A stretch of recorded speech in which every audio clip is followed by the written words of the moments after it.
Valencia, periodista y analista político. Buenos días y bienvenidos al programa La Mañana de NTN 24.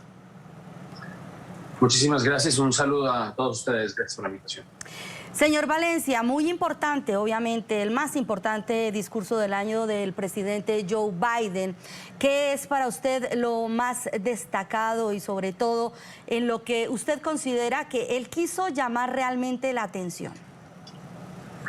Bueno, pues dentro de lo más destacado, yo creo que el hecho de haber introducido o presentado su Estado de la Unión con el tema de Ucrania, me parece que lo hizo de manera inteligente precisamente porque es un tema que une tanto a republicanos como a demócratas.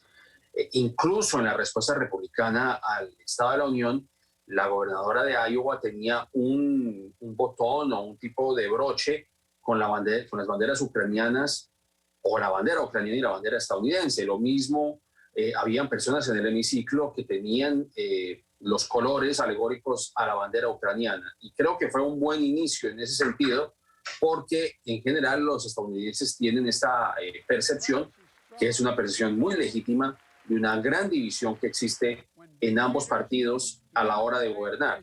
Pero fueron muchos los puntos interesantes que vimos el día de ayer, no solamente, pues como lo escuchamos en el reporte, el hecho de que personalidades como Marjorie Taylor Greene y Lauren Boebert quisieron sabotear algunas partes del discurso, incluso hasta interrumpir el discurso de Biden mientras hablaba de su propio hijo, pero también el hecho de ver a Kamala Harris y ver a Nancy Pelosi en el estrado también detrás de Joe Biden es una imagen interesante que muestra que las mujeres han hecho un progreso, que todavía pueden continuar rompiendo, como se diría, techos de cristal y aspirar a la oficina más importante de los Estados Unidos. Obviamente el tema de la social, la agenda social en su conjunto, desde la introducción de las leyes para garantizar el derecho al voto, como el plan de infraestructura que todavía sigue trabado en el Congreso, en el Senado específicamente. Creo que esos son los puntos más importantes que yo he visto, pero indudablemente me parece que el discurso de Biden fue un discurso con mucho vigor, con mucho ahínco.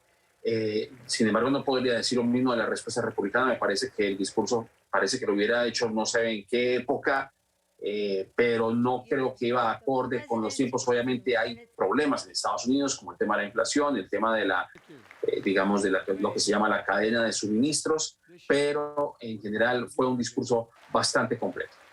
Robert, voy a regresar al tema Ucrania, la posición de Estados Unidos y que siempre ha estado del lado de Ucrania sin poner un pie, por supuesto, sus tropas en territorio ucraniano. En un momento del discurso, el presidente Biden dice, ¿podrá Rusia cerrar, sitiar Kiev, que es la capital de Ucrania, con sus tanques, con sus fuerzas, pero no va a poder robarse el corazón, el alma, el espíritu de los ucranianos? Y eso lleva a una reflexión por fuera de la política. Los ciudadanos en el mundo están pensando, bueno, pero si se está dando una masacre, una agresión tan brutal como la de Rusia a Ucrania, ¿por qué no dejar de lado esa diplomacia que no ha funcionado para una solución pacífica, para defender también a Ucrania en el terreno? Es decir, al inicio de la invasión decía el presidente de Ucrania, me han dejado solo en la defensa de mi país, de nuestro país, de nuestra soberanía. ¿Cuál es tu reflexión sobre ese punto, Robert? Sí, pero usted tampoco puede olvidar que Biden acaba de sacar tropas de Afganistán y lo hizo de una manera escabrosa. Yo creo que tampoco se puede olvidar ese hecho, que le ha costado también incluso réditos políticos. Y fue una salida que, aunque para mí fue la correcta, fue una salida que de verdad dejó imágenes dantescas en el momento en que despegaban estos aviones Hércules de Kabul.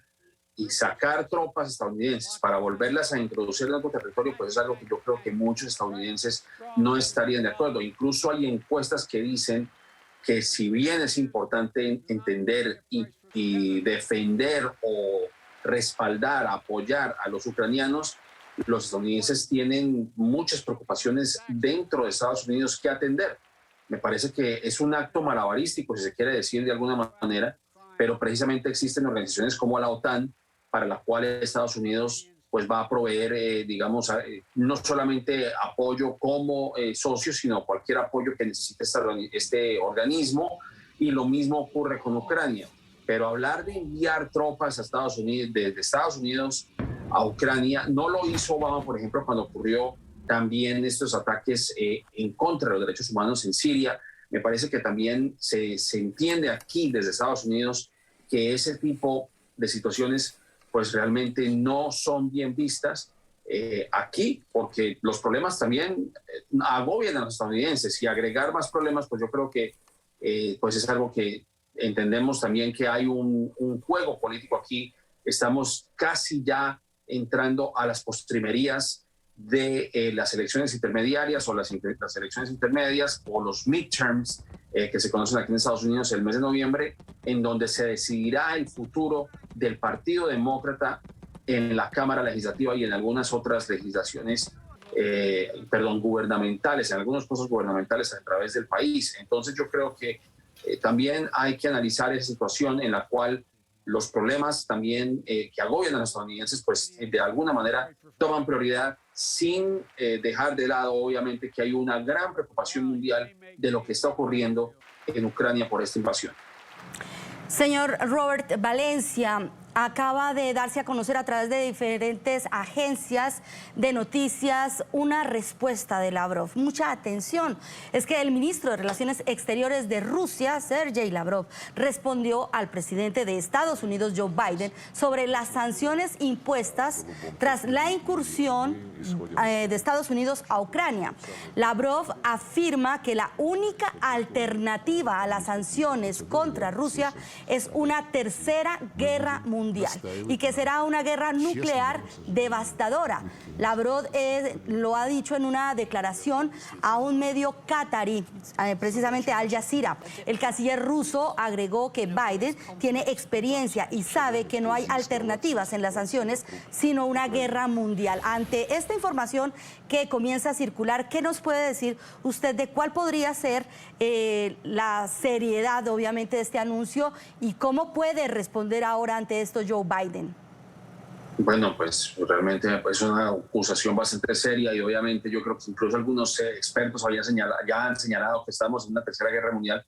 Obviamente, pues no sé, digamos, hacer ese tipo de comparaciones, pues no sé si vienen bien al caso, pero sí, obviamente ya viniendo de un funcionario ruso como Sergei Lavrov, que tiene también un perfil muy parecido a Vladimir Putin, en el sentido de que tienen el mismo temperamento, pues no es de extrañarse. Yo creo que me parece a mí que los rusos, o por lo menos la diplomacia rusa, no está siendo inteligente, porque también hay que analizar que hay rusos dentro de su país que no están de acuerdo con esta guerra, y el hecho de demostrar que es un hombre fuerte, o por lo menos hacer este tipo de amenazas, pues yo no creo que en Rusia sea una situación bienvenida. Me parece que son unas acusaciones muy serias, y obviamente vamos a ver qué respuesta da Joe Biden. Yo no puedo hablar en nombre de él, por supuesto, pero me parece que la diplomacia siempre va a estar allí. Incluso Ucrania también está solicitando que se suspendan los ataques, que se pueda hablar, se puedan sentar a la mesa y que se utilice a Bielorrusia, que también es uno de los gobiernos títeres de Rusia, en este ataque frontal contra Ucrania. Esperemos que esto realmente no llegue a escalas mayores, porque indudablemente aquí ya estamos hablando de un conflicto bélico con distintos armamentos, con usos de armas nucleares. Pero bueno, yo no puedo hablar realmente a nombre de la administración de Biden. No sé qué reacción vaya a tomar. Yo creo que lo que se habló ayer fue contundente. Se siguen cerrando las posibilidades para Rusia. Como bien lo mencionaba el presidente ayer, el rublo ha caído, se está excluyendo de eventos importantes internacionales. Así que las posibilidades para que Rusia pueda salir bien librado de esto, pues son mínimas. Yo creo que la única salida, que es lo que está esperando el mundo, es que se detengan esos ataques en contra de Kiev.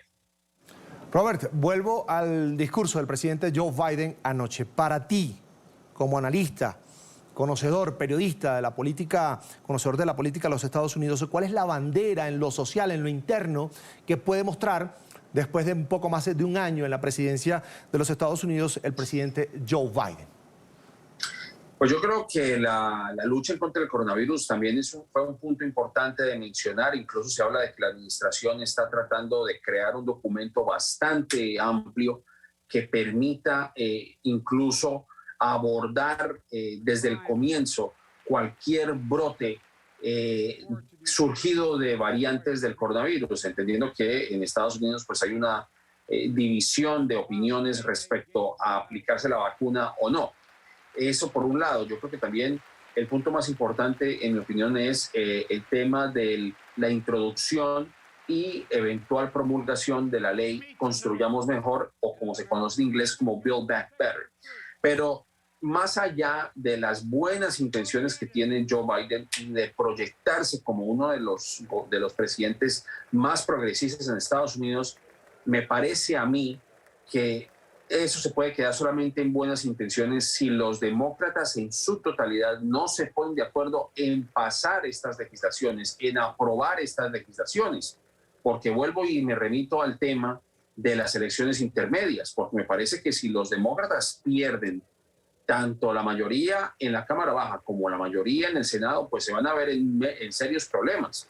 Porque los republicanos por lo menos han dicho que si llegado el caso toman la mayoría de la Cámara de Representantes, se va a tumbar en la comisión que está investigando lo que ocurrió el 6 de enero, que yo creo que eso es lo que también ha causado serias preocupaciones dentro del lado republicano, porque no tienen interés de que se avance esa investigación.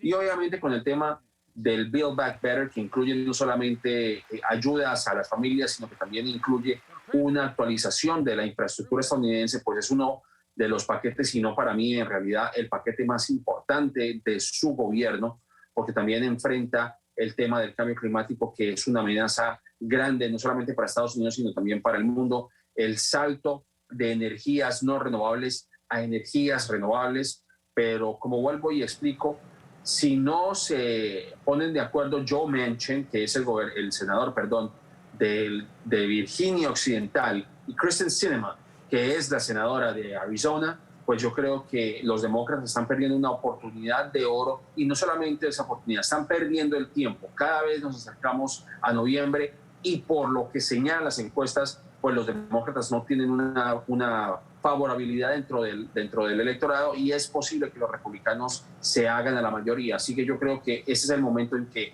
ya se ha puesto ante los estadounidenses este discurso, esta retórica, y es hora de que los demócratas, pues como se diría coloquialmente, se pongan las pilas y pasen las legislaciones antes de que sea demasiado tarde.